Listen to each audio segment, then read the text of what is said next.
해법을 찾는 토론 이슈앤 직설 시작하겠습니다. 코로나19 신규 확진자 수가 계속해서 4자릿수를 기록하면서 확산세가 계속되고 있습니다. 수도권에 이어서 비수도권에서의 확산세도 점차 거세지고 있어서 이 상황이 쉽지 않게 돌아가고 있는데요. 어떤 부분에 중점을 두고 방역에 고삐를 줘야 할지 지금부터 상황 점검해 보겠습니다.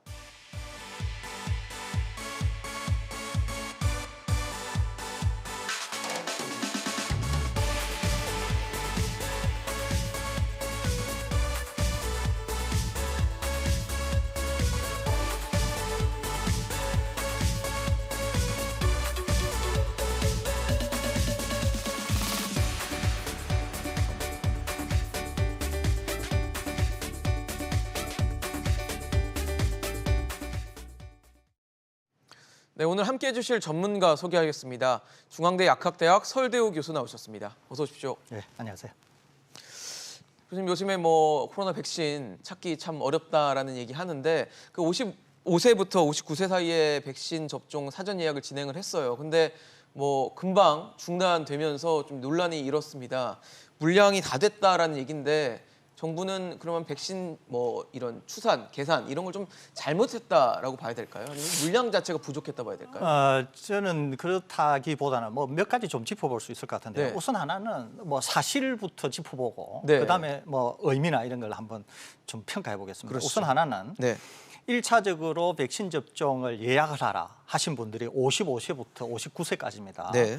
이분들 대상이 몇 분이나 되느냐 하면 352만 4천 명 가까이 됩니다. 네. 그러는데 이분 대상자들이 하나같이 다 이제 모더나 백신을 접종한다는 거죠. 그런데 모더나 백신이 얼마 정도가 들어왔냐 하면 185만 명분이 들어왔습니다.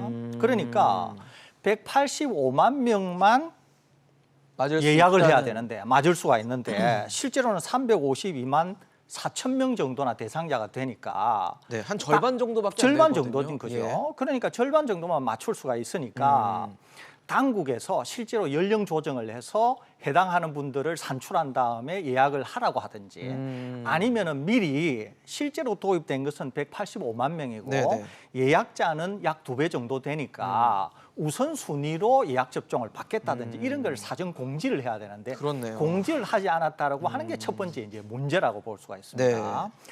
두 번째는 그러면 백신 수급의 문제가 아니냐 이렇게 볼 수 있지만 네네. 백신 수급은 지금 전 세계가 문제를 갖고 있고 상대가 있는 것이기 때문에 이것은 우리 마음대로 하기가 좀 어려운 측면이 있습니다. 그렇죠. 오히려 행정력을 동원을 해서 예약 접종에 대한 사전 공지를 좀 더 자세하게 하는 게 좋았는데 그렇지 않았다고 하는 문제는 있을 수 있습니다. 다만 그럼에도 불구하고 저는 이것이 큰 문제다 이렇게 보지는 않습니다. 네. 이유는 뭐냐면 네. 백신이 도입이 되면 다시 예약 접종을 받으면 될 거고 또 하나는 아이러니합니다만은 저는 좀 긍정적으로 보는 측면도 있어요. 왜 긍정적이요? 그러냐면은 예. 이런 걸 통해서 백신 접종에 대한 수용성이 얼마나 높은지 또 실제로 예약 당사자들이 예약을 하지 않았을 경우에는 예약을 하는 사람들이 줄을 서 있다고 하는 예전에 얀센에서 보는 것과 같은 그런 상황이 생긴다는 거죠. 향후로도 백신 접종의 예약과 관련해서는 지금같이 될 가능성이 많습니다. 그러니까 먼저 손 들고 오는 사람한테 백신을 접종하겠다 이렇게 될 가능성이 많다는 거죠. 오히려. 네네. 그러니까 이번 문제는 무언가 방역 당국이 잘못한 측면은 있지만 네네. 결과적으로는 향후에도 이렇게 갈 가능성이 있기 때문에 오히려 그런 점에서는 실제로 결과적으로는 제 개인적으로는 잘 됐다. 오히려 실제로 주는 임팩트는 상당히 클 거다. 그러니까 향후에도 백신 접종 예약과 관련해서는 모든 분들이 실제로 그 기회를 놓치지 않겠다고 하는 생각 그리고 방역 당국은 이 기조로 밀고 나가야 된다. 저는 오히려 이런 생각을 가지고 있습니다. 사실 지금 말씀을 해주신 거대로라면 55세부터 59세 사이에 백신 접종 대상자가 백신 물량보다는 훨씬 한 2배가량 되는 규모였기 때문에 실제적으로 부족한 거는 예상할 수밖에 없는 상황이었는데 이런 상황이 빚어진 상황인데 말씀하신 대로 연령대를 좀 쪼개서 만약에 백신 대상자 자체를 백신 물량하고 거의 비슷하게 맞추는 연령대로 자른 다음에 그 만약 예약을 진행했다면 그 중에서도 또 예약을 안 하시는 분들이 계실 거잖아요. 그럼 나중에 나머지는 이제 잔여 백신으로 또 돌릴 수 있는 게 아닌가라는 생각도 들거든요. 그런 것도 있는데 우리가 해보면은 어떤 게 있냐면 예, 이거예요. 항상 백신이 여분으로 남지 않습니까? 네네. 그러면은 백신 수용성이 떨어져요.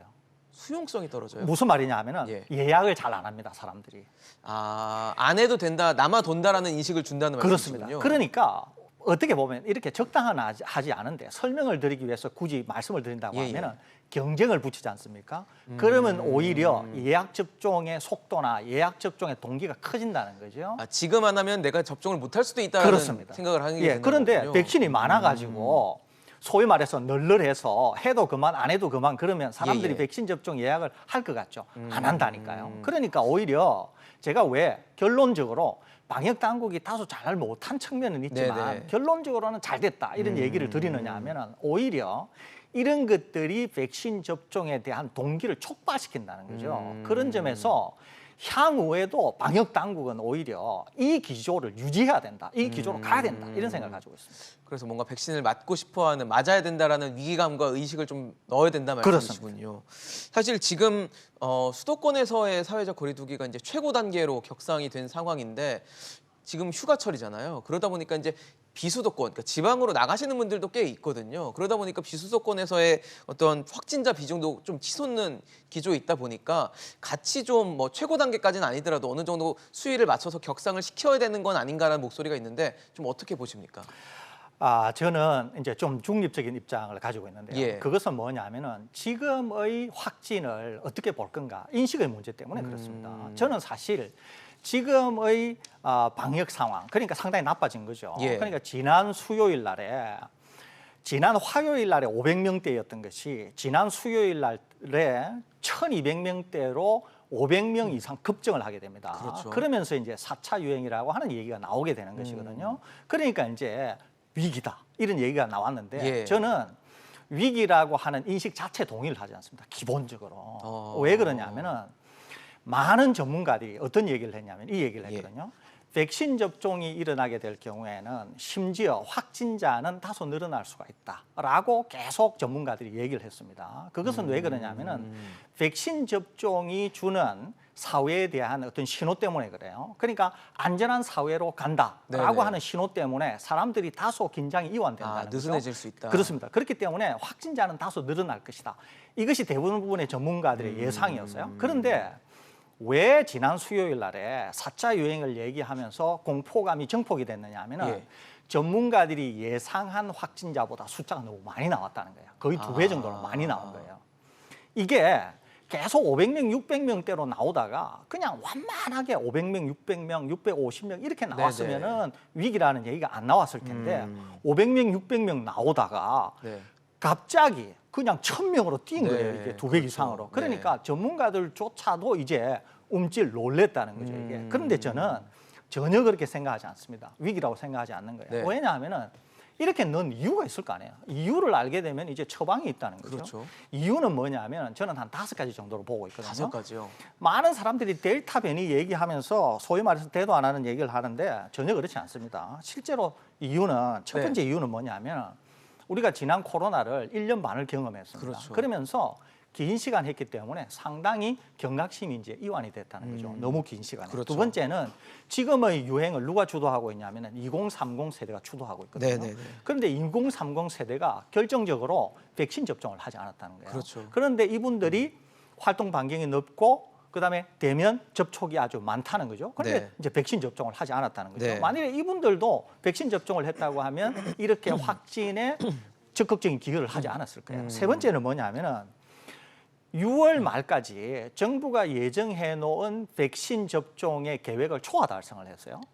그래서 정부가 초과 달성에 대한 얘기를 미리 했으니까 네. 시장에 주는 시그널이 어떻느냐 하면은 경각심을 오히려 완화하는 쪽으로 갔다는 거죠. 이게 안전한 사회에 대한 네. 그다음에 일상 복귀로에 대한 기대 이런 것들이 미리 촉발이 됐다는 거죠. 네. 네 번째는 뭐냐면 제가 여러 방송에서 계속 지속적으로 얘기했는데 진단 검사 건수가 지난 한 달 이상 동안 충분하지가 않았습니다. 그러니까 확진자를 제대로 못 잡아냈다는 거죠. 그러니까 검사 건수가 충분하지 않으니까 계속 확진이 되지 않은 상태로 감염자들이 축적됐을 가능성이 있다는 거죠. 마지막으로 5번째는 뭐냐면 아까 2030 세대가 지금의 확진을 주도한다 그랬잖아요. 예. 2030 세대는 감염이 되어도 네. 무증상이나 경증에 거치는 경우가 많아요. 그러니까 본인이 모르는 경우도 많은 거죠.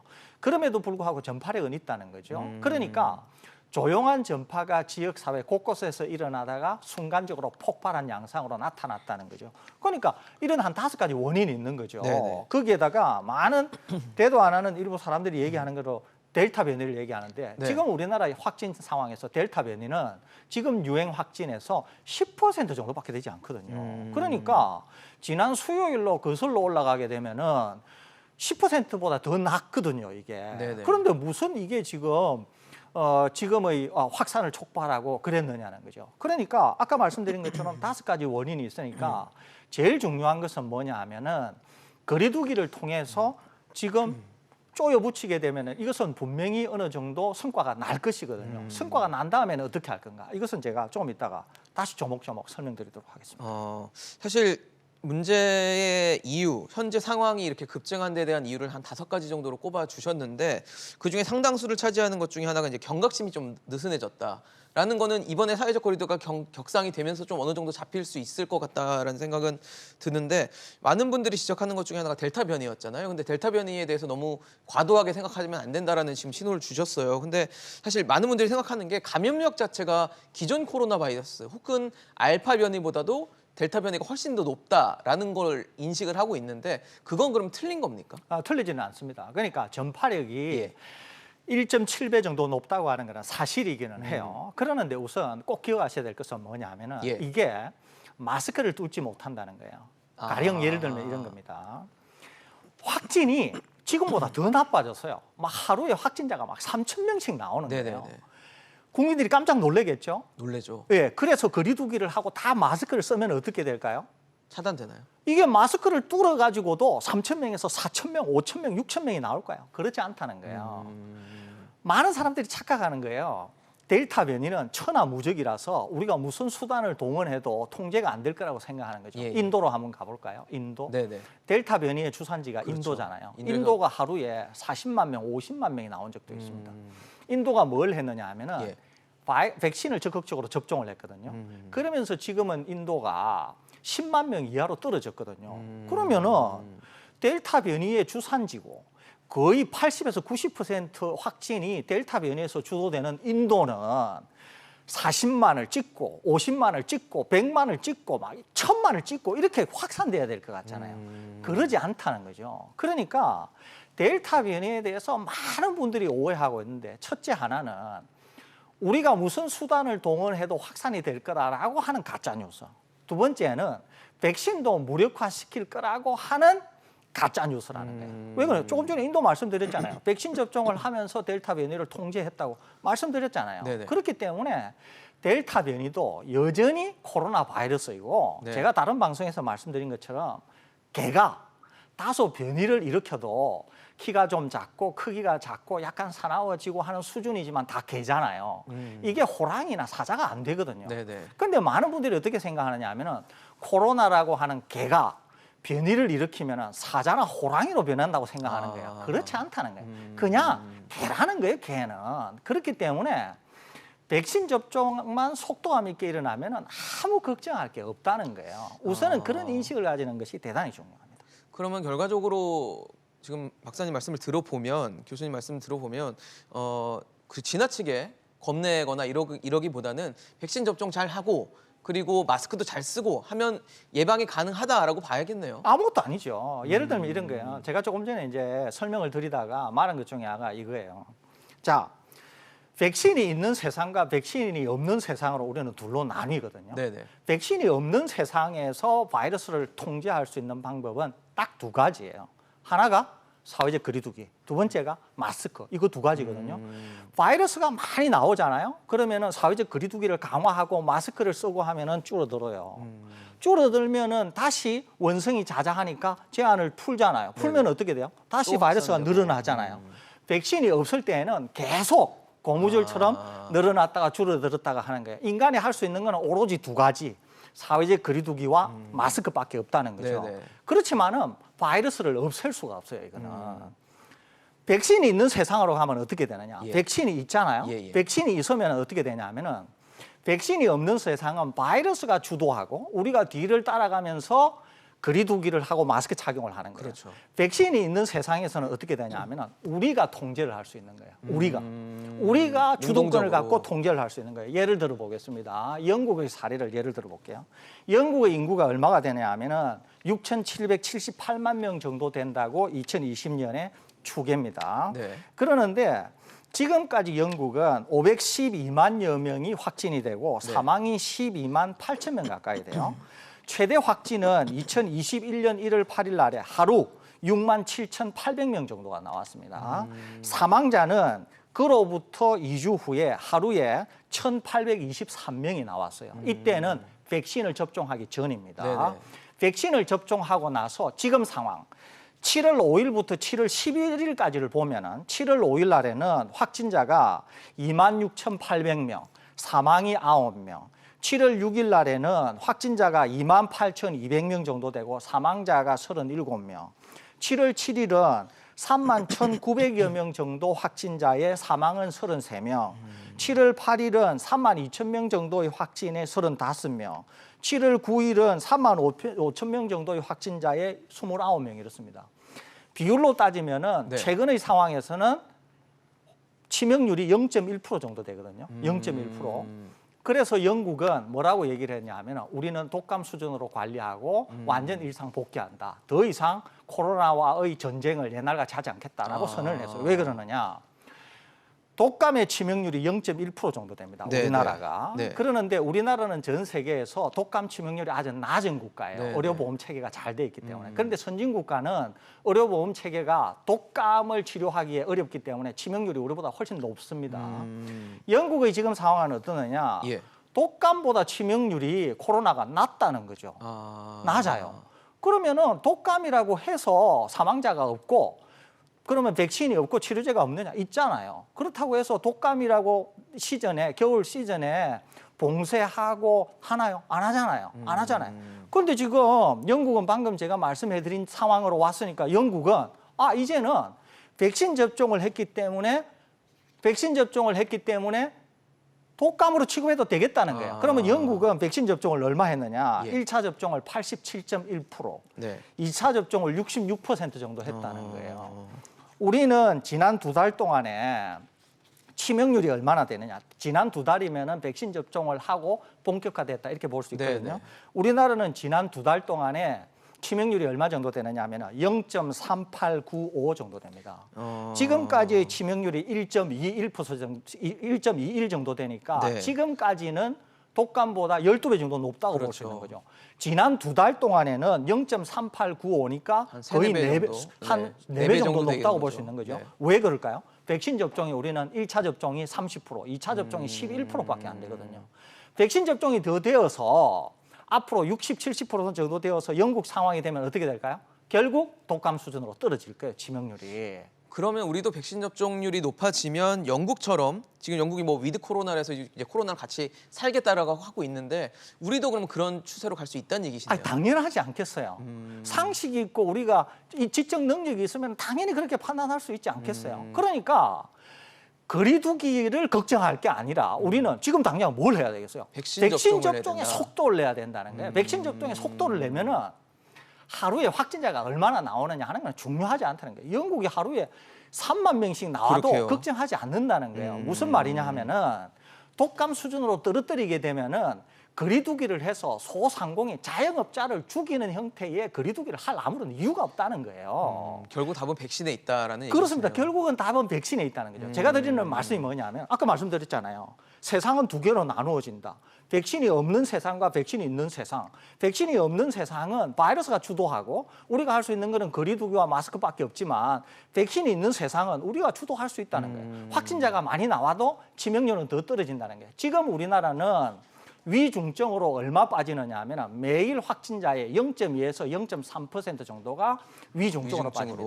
1,000명의 확진자가 나와도 1명에서 4명 수준 정도가 위중증으로 빠진다는 네네. 거죠. 치명률도 0.2% 수준이거든요. 1,000명 확진 나오면은 2명 정도가 사망한다는 거죠. 네. 그러니까 우리에게 주어진 숙제는 백신에게 있는 거지 나머지는 전부 다 부차적이라는 거예요. 네. 당장 근데 백신이 접종이 어렵기 때문에 그때까지는 좀 사회적 거리두기와 마스크를 잘 착용하면서 기다리는 것들이 좀 지금 필요하겠다는 당장은 생각이 백신이 드네요. 안 되기 때문에 정부 당국에서 사회적 거리두기를 강화한 측면이 예. 있는데 이것도 얼마 동안만 이렇게 하면 안전 기조로 접어들고 백신을 속도감 있게 접종을 하게 하는 되면 게. 완전히 우리는 반전시킬 수 있다는 거죠. 거기에다가 우리는 마스크 착용까지도 더 잘하기 때문에 네. 영국보다 상황은 훨씬 더 좋아질 수 있다는 겁니다. 알겠습니다. 오늘 코로나19 상황에 대해서 설대우 교수와 함께 짚어봤습니다. 말씀 감사합니다.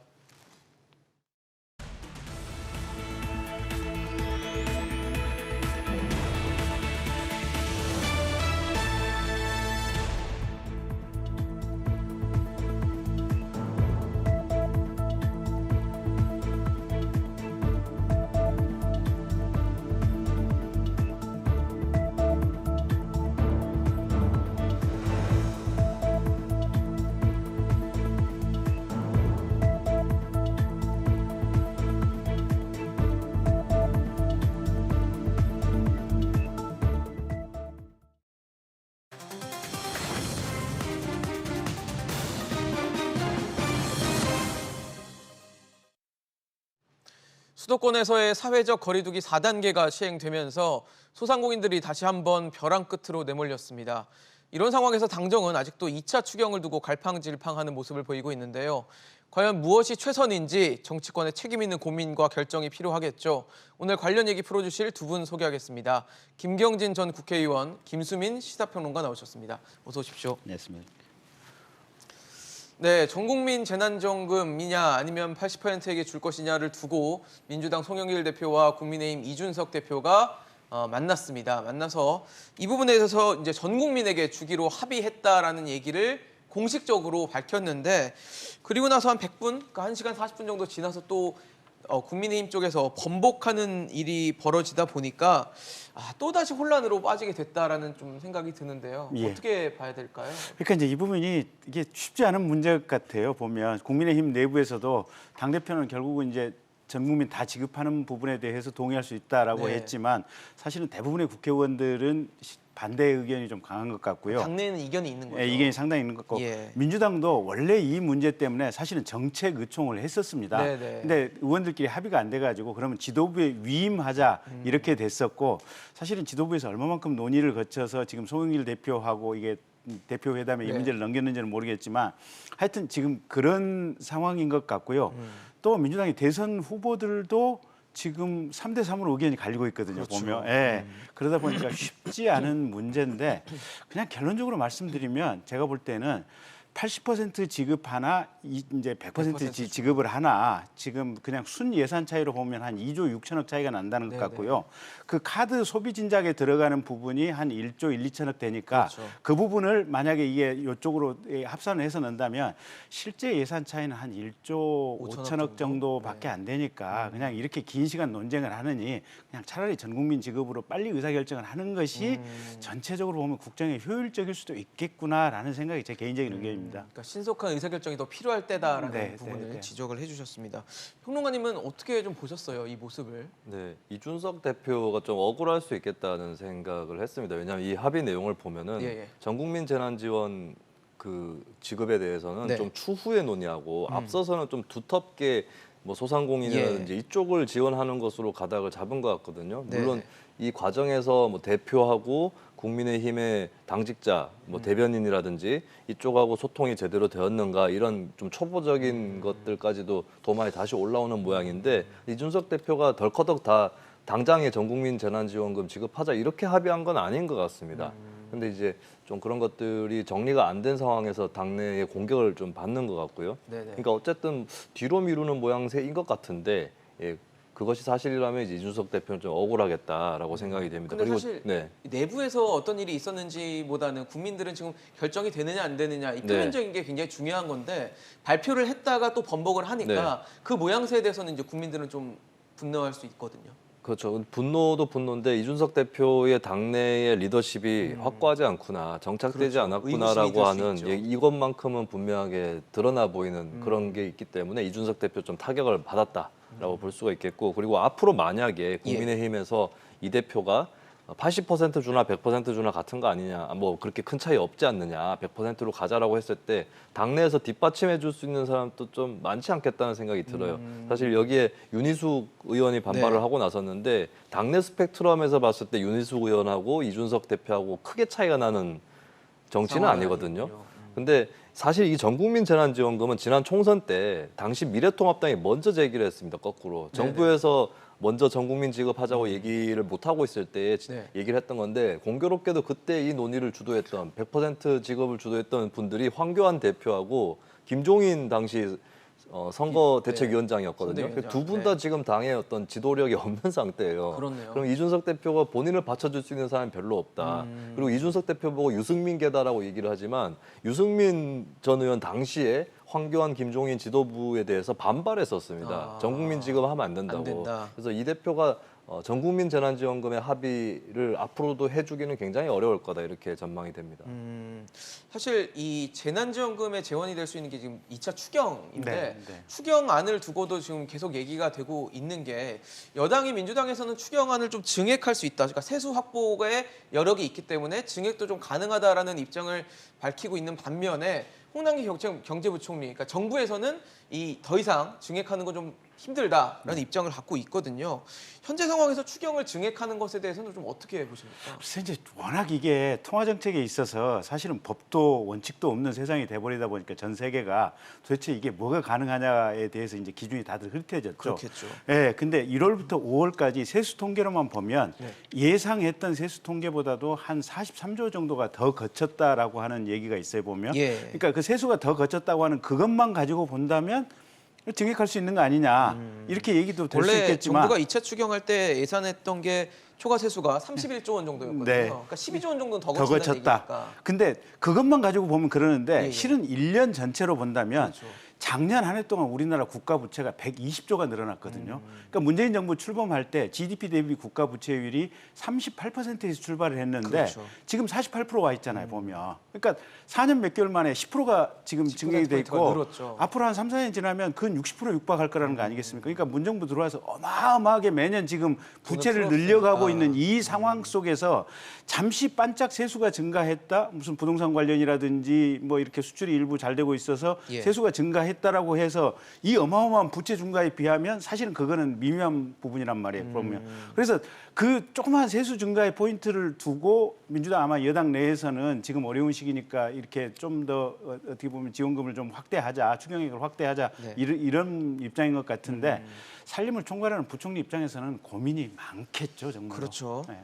사실 홍남기 부총리가 그 빚 남은 거 한 2조 원 정도는 빚 갚겠다라고 했었거든요. 그런 상황에서 지금 세수 확보가 더 됐다 그래서 추경을 증액한다고 하니까 홍남기 부총리는 당연히 반대하는 입장을 갖고 있습니다. 네, 뭐 당연히 기재부 입장에서는 부채에 대해서 고민할 수밖에 없죠. 예, 굉장히 고민을 할 수밖에 없을 것 예. 같고, 근데 요 추경 얘기하기 앞서서 좀 예. 지적을 해야 되는 것은 기재부에 대해서 초과 세수 얘기가 계속 나오고 있거든요. 그렇죠. 그래서 돈이 더 예상했던 거쳤다. 세수보다 돈이 더 거쳤다는 건데 예. 이게 굉장히 기재부의 고질적인 현상이에요. 그러니까 초과 세수가 많으면 좋지 않은 게 미리 세수를 제대로 잡아놓은 다음에 되도록이면 본 예산에 반영을 해야 그렇죠. 재정이 풀리는 효과가 나는 거거든요. 근데 초과 세수가 발생을 할수록 사실은 이제 보여지는 예산에 비해서도 재정 효과는 떨어진다라고 하는 것입니다. 그 부분을 이제 문재인 정부 초반부터 계속 지적을 해왔었어요. 네. 문재인 정부가 겉으로는 확장 재정 정책을 적극적으로 표방하고 있는데 초과 세수 계속 이렇게 잡히면 그것은 사실은 내용적으로는 바람직한 건 아니네요. 부실하다라는 지적이 있었는데 또 이렇게 초과 세수가 잡히고 있다는 거. 네. 그리고 국회 예산정책처에서 자료를 하나 발표를 했는데 예. 기획재정부가 예상하고 있는 초과 세수보다도 한 4조 정도가 더 거칠 거다. 그러니까 초과 세수 자체가 4조가 더 거칠 거다라고 하는 거거든요. 근데 어떻게 보면 현재 추경 정국에서는 좀 희소식이에요. 돈이 더 들어온다라고 그렇죠. 할 수 있는 가능성이 있기 때문에 그래서 이런 부분을 좀 활용을 해야 될 것 같고, 근데 저도 이제 사실 뭐 국가 부채라는 건 가계 부채랑은 다르기 때문에 좀 적극적으로는 어느 정도 질 필요가 있다고 생각을 하면서도 한국 같은 경우는 고령화의 그렇죠. 부담이 미래에 대한 있고 대비도 또 필요하죠. 기축통화국이 아니기 아니죠. 때문에 이렇게 좀 억제를 하는 것도 필요하다고 생각을 합니다. 그래서 추경에서 저는 소상공인 지원 예산 같은 경우는 증액을 해야 된다는데 적극적으로 동의를 하는데 네네. 그렇다면 결국에 추경에 있는 다른 내역의 예산을 좀 깎아서 정리를 해서. 올 수밖에 없지 않는가 싶은데 근데 깎기도 좀 만만치 않아요. 보면 백신 방역 보강이 그렇죠. 4조 4천억 원 정도 네. 그렇게 반영이 돼 있고 네. 나머지 보면 고용 민생 안정 그리고 지방 재정에 보강해 주는 거 이런 것들로 꽉 차 있단 말이죠. 결국에는 어떤 분들은 굉장히 불편하게 생각하시겠지만 국민지원금 10조 4천억 원을 현재 그걸 풀 때인가 이렇게 확진자가 많을 때 결국에 이거를 소상공인 쪽으로 옮겨오는 걸 고민할 수밖에 없지 않을까 그런 생각을 합니다. 저도 김수미 평론가 의견이 같은 게요. 네. 이게 보면 지금 세수도 이렇게 많이 거친다. 네. 그다음에 경제 성장률도 한 4% 기록하고 있다 이러면 네. 국가에서 생산 부문이라는 수출 부문 특정 부분은 어마어마하게 지금 잘 되고 있다는 그렇죠. 뜻이거든요. 보면. 예. 근데 반면에 서비스와 관련된 특정 영역에서 굉장히 힘들어가고 하고 있는 이런 상황이기 때문에 이걸 지금 전 국민 재난지원금 형태로 80% 또는 100% 여기에 지급하는 이 포인트보다도 사실은 이 힘들어하고 있는 서비스 영역에 중소소상공인들 지원하고 있는 이 부분에 초점을 맞추는 것이 국가 전체적으로 보면 대단히 효율적인 건데 네네. 사실은 너무 이게 지금 여야 할 것 없이 표퓰리즘의 어떤 생각이 물밑에 흐르는 것이 아닌가 그런 우려가 좀 있습니다. 사실 뭐 두 분이 지적해 주신 것처럼 좀 힘드신 분들한테 집중적으로 좀 더 들어갔으면 좋겠다라고 하는데 정부가 일단은 추경을 통해서 소상공인에게 지원하는 게 최대 900만 원입니다. 근데 900만 원을 받을 수 있는 소상공인이 전체 규모의 0.3%밖에 1%도 안 된다고 하고 또 평균적으로 이 집합 금지를 받거나 영업 제한 받은 곳이 한 96만 곳 정도가 되니까 평균적으로 한 25만 원 정도 꼴밖에 안 돌아간다고 하니까 과연 이게 이 지금 힘든 터널을 한 1년 6개월째 지나고 있는 언제 또 탈출을 할 수지 모르는 소상공인들에게 얼마나 힘이 되고 지원이 될 것인가에 대해서는 좀 의문이 들면서 좀 더 드려야 돼, 더 도와드려야 되는 거 아니냐는 생각이 좀 들거든요. 평론가님 보시기에 어떠세요? 손실보상법도 통과가 됐죠. 소급이 안 예전에 되잖아요. 예, 근데 이제 그게 10월부터 시행이 되도록 하는데 그렇죠. 법에 이제 6월에서 9월분 또 하도록 돼 하게 있어서 금. 그러니까 6월 이전 거는 안 되는 건데 네네. 그 사이 거는 반영이 되도록 돼 있습니다. 문제는 이제 손실보상의 기준이라든지 산정 방식 이런 것들을 구체적으로 잡아줘야 되고 그렇죠. 이게 위원회에서 결정이 나는 부분인데 거기까지는 좀 아직은 진척이 안 돼 있는 네. 그런 상황이기는 하죠. 근데 어쨌든 그냥 재난지원금이 아니라 손실보상이라고 했을 때는 정말 어느 정도로 손실을 받는지 책정해가지고 보상해주겠다라는 개념이니까 아무래도 예산이 더 많이 필요한 거거든요. 네. 근데 현재 보면은 이 36조 추경 예산이라고는 하지만 코로나 피해 지원 중에서도 소상공인 피해 지원은 한 4조 원에 좀 안 되는 네. 예, 그런 기존 피해 금액입니다. 지원이 들어가 반면에 있으니까요. 국민 지원은 10조 넘게 잡혀 있는 그러니까요. 거거든요. 이거는 이 추경 목적이 좀 본말이 전도된 것이 아닌가. 아무래도 그렇게 보여지고 또 이번에 손실 보상을 하더라도 또 필요할 거예요. 그렇겠죠. 네, 3차 추경은 저는 굉장히 확실시되고 있다라고 보는 것이 그런 마당에 이제 있는 예산이라도 좀 더 몰아줘야 되는 거 아닌가 이렇게 보여지고 사실 정치권에서 특히 또 대중도사에서 제가 우려하는 부분이 뭐냐면 네. 마치 선별은 보수고 전 국민 보편은 진보다 이렇게 생각하시는 이분 분들이 것처럼. 많거든요. 예. 그렇지 않습니다. 선별과 예. 보편은 결합되어 있는 것이고 어떻게 결합하느냐는 복제 철학도 문제가 있지만 또 그때그때 상황에 따라서 달라질 수 있는 그렇죠. 그런 부분이 있는 거거든요. 그리고 보편 복지도 어떤 부유층이라든지 강자의 세금을 더 걷는다거나 네. 이런 조치가 없이 보편 복지를 시행하게 되면 가난한 사람이 더 불리합니다. 네, 부자에게 더 걷지 않은 채로 똑같이 준다는 것이기 예, 예. 때문에 그렇다면 좀 이런 것들을 종합적으로 고려를 해야 되고 특히 코로나의 현재 확진자가 불어나는 상황에서 전 국민 지급을 하더라도 이거 어디 가서 소비를 하기도 좀 힘들거든요. 힘들죠. 하더라도 아마 식당이라든지 이런 곳보다는 사람이 모이고 이제 비말이 튈 수 있는 그런 공간보다는 뭐 마트나 편의점 이쪽으로 쏠리게 될 거예요. 그렇다면 이제 국민지원금 저는 언젠가는 지급해야 된다고 보는데 현재는 좀 아니지 않나. 지금은 아니다. 네, 그렇다면 정치권에 다시 결단을 내려서 소상공인 지원 쪽으로 좀 이 예산들을 옮겨줘야 된다고 생각합니다. 이는 어떻게 보세요? 소상공인들을 더 지원을 해야 되지 않을까요? 그래야 되겠죠. 근데 이제 일단 이 시행령이라든지 필요한 제도의 원칙부터 세부 규정부터 만드는 것이 조금 빨리 돼야 될 것 같고요. 지금 아마 이제 이게 해당 부처에서 이걸 만들고 있는데 조금 좀 이게 속도를 내야 될 필요성이 있다라는 생각이 들고 두 번째는 아마 이게 손실보상의 기준 시점이 지금 일부 보도를 보니까 이제 상공인들 입장에서는 작년 기준으로 해서 이게 산정이 된다는 것 같아요. 보면 매출 작년 매출이. 근데 작년 이미 코로나가 시작됐던 시점 작년도 아니겠어요? 힘들었으니까요. 네, 그래서 사실은 재작년 코로나 시작 이전에. 이전 시점을 기준으로 잡아줘야 되는 것이 아니냐 이런 불만들이 좀 있는 것 같은데 아마 추후에 이제 이 세부제도 설계하는 과정에서 그런 점들이 조금 보완됐으면 좋지 않을까 그렇죠. 싶어요. 변수가 없는 상태에서 얼마나 영업을 잘 했는지를 기준으로 갖고 이만큼 피해를 봤다라는 걸 보여줘야 될 텐데 네. 힘들었던 때랑 힘들었던 때를 비교하니까 그게 좀 안 그러니까요. 맞을 수 예, 있다라는 생각은 좀 듭니다. 지금 사실 뭐 정치권에서는 워낙 그 얘기가 나오는 게 이제 대선 정국이다 보니까 각종 얘기가 나오는데요. 민주당의 송영길 대표가 윤석열 전 총장의 부인인 김건희 씨에 대해서 좀 줄리를 기정사실화 했다라는 발언을 하면서 좀 논란이 되고 있는데 발언에 대해서 어떻게 보셨습니까? 줄리로 불리는 분을 어떻게 영부인으로 모실 수 있나라는 말을 했거든요.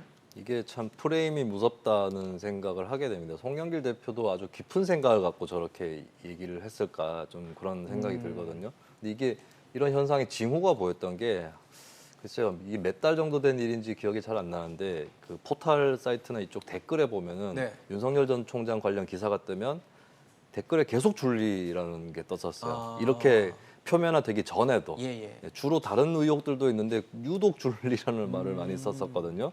그러다 보니까 본인이 줄리 하니까 이제 뭐 거기서 그런 업소에서 일을 했는지 여부를 차치하고 그냥 김건희 씨가 줄리처럼 돼버린 겁니다. 예, 그러니까 이 말이 좀 너무 쉽게 나온 것이 아닌가. 네네. 그러니까 어떻게 보면은 저 말에 깊은 뭐 구체적이고 엄밀한 탐이나 뜻은 이런 게 있는 건 아닌데. 줄리라고 불리우는 사람이라는 뜻이었던 것 같은데 예, 너무 지나치게 이제 송영길 대표도 뭐 본인 지지층이라든지 이쪽에 좀 몰입을 하다 보니까 저런 발언이 나온 게 아닌가 싶습니다. 사실 뭐 그런데 영부인을 어떻게 모실 수 있냐 하면서 윤석열 전 총장은 결국 야권 단일 후보가 될 수 없을 것이다라는 전망까지도 했거든요. 근데 제가 볼 때는 저게 그 정모 씨라고 하는 특정인으로부터 계속해서 이 줄리 얘기가 이 뿜어나오는 셈이 딱 그분인 것 같아요. 근데 저도 그 판결문을 입수해서 보지는 못했지만 예. 윤 총장 측에서 나온 얘기를 보면 네. 그 건 관련해서 기존에도 똑같은 얘기를 했었고 이 정모 씨란 분이 재판에 회부돼서 아마 명예훼손죄로 유죄 판결이 아마 대법원까지 확정이 됐다 이런 취지로 아마 윤 총장 측에서 얘기를 했다고 하는 것 같아요. 그래서 그 정도의 상황이라면 예. 그리고 제가 그 김건희 씨 지난번에 모 인터넷 언론사하고 직접 이제 이렇게 통화하는 내용을 목소리를 들어봤는데 네네. 목소리를 들어보니까 굉장히 화가 이렇게 분명하게 있어요 보면. 그래서 거짓말하는 것 같지가 않아요. 그래서 이 논란은 사실은 정치권에서도 이 얘기 자체를 꺼내는 걸 이제 그만해야 되고 사실은 언론에서도 이 얘기 자체를 아예 안 다뤄야 되는 것이 아닌가라는 생각이 있고요. 네네. 근데 어쨌든 이제 그럼에도 불구하고 이게 선거의 큰 전체적인 맥락을 좌우할 요소는 전혀 아니라고 봅니다. 그러니까 우리 사회가 벌써 이제 1945년 이후로 네. 수없이 많은 어떻게 보면 대통령 선거를 거쳐왔고 그렇죠. 그 과정에서 여러 가지 음해성 뭐 여러 가지 사건들이 논란들과 논란들이 있었고 네거티브도 있었죠. 그리고 그 과정을 국민들이 보고 기억 속에서 분명하게 가지고 있기 때문에 제가 볼 때는 이게 이런 어떤 경험들이 축적되어 있어서 더 이상 아마 표심을 결정하는데 본질적인 요소는 아닐 것이다. 그래서 제가 볼 때 민주당이나 민주당 지지자들은 이게 이제 상대방에 대한 어떤 아킬레스건이다라고 해서 계속해서 얘기를 하고 근데 카톡에 무슨 유튜브 링크를 돌리는 것으로 네. 알고 있는데 별로 큰 틀에서는 선거에 도움이 안 되고 결과적으로 아마 본인들에게 마이너스가 될 것이다. 저는 그렇게 봅니다.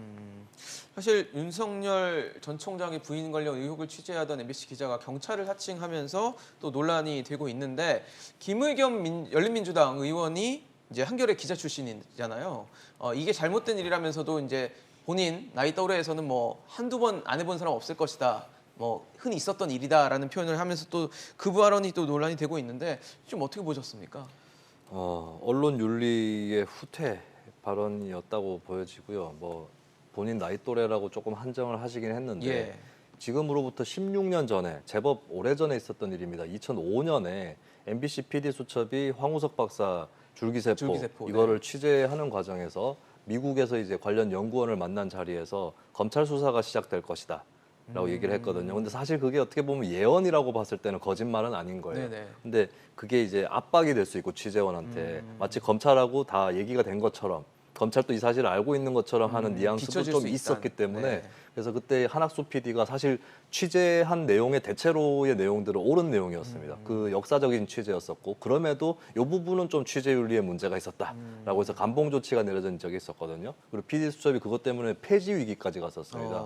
근데 그 정도로 한국의 언론 윤리가 굉장히 깨어 있었던 것이 16년 전인데 이제 경찰을 사칭한다라고 하는 거는 그때하고도 비교가 안 되는 수준인 거거든요. 그리고 김의겸 의원은 이제 자기 나이 또래, 그러니까 라떼 얘기한 거죠. 그렇죠. 라떼. 라떼는 라떼 얘기한 마리아로. 건데, 네. 근데 저렇게 되면 청년 세대들한테 빈축을 삽니다. 그러니까 86세대 그쪽 세대잖아요. 야, 그때는 시스템도 허술하고 해가지고 참 우리 때는 쉽게 됐었어. 하셨구나. 사실 네. 86세대가 전반적으로 좀 운이 좋은 편 아닙니까? 취업운이라든가 이런 것들이. 근데 청년 세대가 듣기에는 야, 저런 식으로 해도 안 잡혀가고 잘 살았구나. 이런 말밖에 더 듣겠는가. 그리고 결정적으로 본인이 몸담고 계셨던 한겨레 기자들을 먹칠을 하는 것이다. 네, 한겨레 내부가 가장 시끄러울 거예요 아마 저것 때문에. 예, 김의겸 선배 때문에 우리까지 욕 먹겠다. 왜 저런 소리를 하냐라고. 예, 굉장히 경솔하신 얘기였다고 봅니다. 오히려 이런 때 나서서 사실 김의겸 의원이 저희 민주당 정권의 열성 지지층을 대변하는 의원 아니겠습니까? 근데 네. 이것만큼은 잘못됐다라고 얘기를 해주셔야 되는 거죠. 사실 지금 뭐 여론조사들이 계속 나오고 있는 상황인데 뭐 여전히 이재명 경기도지사와 윤석열 전 검찰총장이 뭐 1, 2위를 다투는 모양새는 계속 유지가 되고 있는데 한 여론조사에서는 이낙연 전 국무총리가 좀 반등하는 모습을 또 보이면서 그동안 좀 주춤했던 이낙연 전 총리 전 대표가 뭔가 이제 다시 좀 뭔가 두각을 나타내는 것인가에 대해서도 궁금해하시는 분들이 많을 것 같아요. 그러니까 실제로 약간 그런 흐름이 있는 것 같아요. 그러니까 한 여론조사이기는 하지만 예. 그 여론조사의 내용이 실제 그런 현상이 있음을 어느 정도 반영해주는 보여주는 것이다. 지표가 아닌가 싶고요.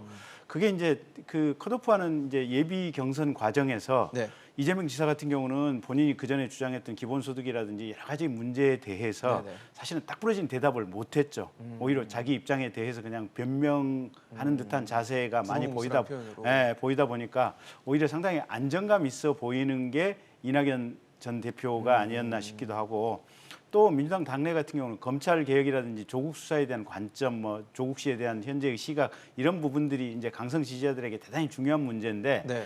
이재명 지사 같은 경우는 본선을 염두에 두고 중도 확장을 염두에 두고 그 부분에 대해서 약간 애매모호한 태도를 취했던 게 네네. 사실은 민주당 당내에서 아마 지지가 조금 빠지게 된 원인이 되지 않았을까 싶고요. 그 다음에 이제 또 하나가 호남 지역에서 정세균, 이낙연 두 분 다 호남 출신인데 네네. 거의 이낙연 쪽으로 이제 흐름이 좀 몰아져 가는 것이 아닌가 이런 상황들이 겹치면서 네. 아마 이낙연 후보는 치고 올라오는 상황이고 이재명 지사는 조금 답보하거나 약간 떨어지는 그런 상황이 아닌가 싶습니다. 근데 사실 지금 저희가 보는 여론조사에서도 윤석열 전 검찰총장이 1위를 달리고 있는데 윤 전 총장이 이제 그 정치 참여 선언을 하고 나서 왜 논란들이 좀 많이 터졌잖아요. 그러면서 이제 뭐 타격을 받냐 안 받냐를 얘기가 되고 있는 상황에서 이번에 대선 후보 등록도 하고 또 최재형 전 감사원장과의 단일화까지도 가능성에 대해서 시사를 하는 모습을 보이다 보니까 앞으로 어떻게 되는 거지에 대해서도 좀 궁금해하시는 분이 많을 것 같아요.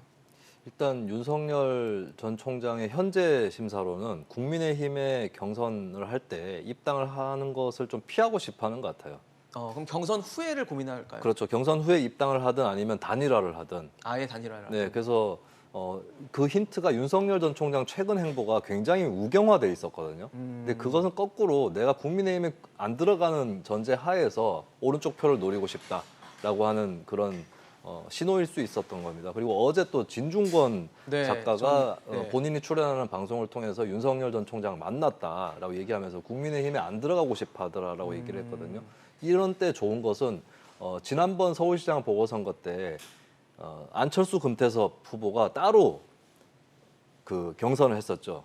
그거를 이제 안철수 대표는 A조라고 표현했었는데, 네, A조. 근데 윤석열 전 총장 또 최재형 또 뭐 예를 들면 김동연 전 부총리라든지 지금 거론되고 있죠 계속. 네, 그리고 전용으로. 네, 그런 이제 국민의힘에 들어가 있지 않은 주자들, 안철수 국민의당 대표도 포함될 수 있고 그렇죠. 이런 주자들과 별도로 경선을 하는 장이 펼쳐진다면 아. 조금 더 편하겠다. 그리고 그것이 이제 A조, B조 이런 식으로 좀 가닥이 잡혀 동시에 있으면 진행하는. 어차피 범야권은 단일화되는 거다라고 하는 신호를 주면서도 별도로 경선을 할 수 있는 거게 되겠죠. 그래서 최재형 원장이 안 들어가고 자기랑 같이 좀 제3지대라든지 이쪽에서 같이 경선을 하는 그런 시나리오를 염두에 둘 수 있겠는데 문제는 최재형 원장 입장에서는 네네. 그 경선판에 들어갔다가 윤 전 총장한테 밀리느니 내가 국민의힘에 들어가서 지원군을 얻겠다. 아, 차라리 이렇게 생각할 수 있고 안철수 대표도 그렇게 생각할 수 있고 김동연 전 부총리도 그렇게 생각할 수 있다는 거죠. 그래서 이게 조합이 막상 쉽지는 않을 거다라고 그렇겠네요. 전망을 해봅니다.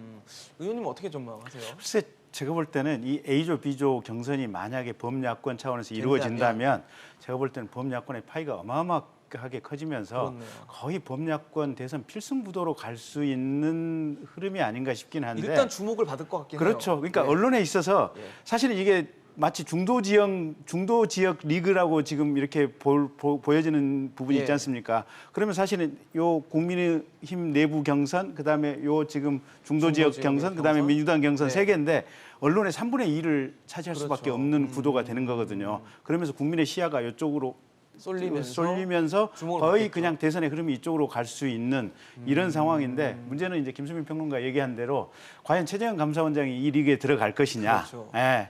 안철수 대표가 제가 볼 때는 안철수 대표는 이 리그에 참여할 생각이 없지는 않은 것 같아요. 근데 최재형, 김동연 이 두 분의 생각이 관건이고 특히 그중에 최재형 감사원장의 생각이 가장 관건인 게 아닌가 싶어요. 알겠습니다. 뭐 대선 국면이 가까워지면서 점점 더 이 얘기들이 많아지고 논란도 빚어지는 것 같습니다. 오늘 정치권 이슈 김경진 전 의원, 김수민 평론가와 함께했습니다.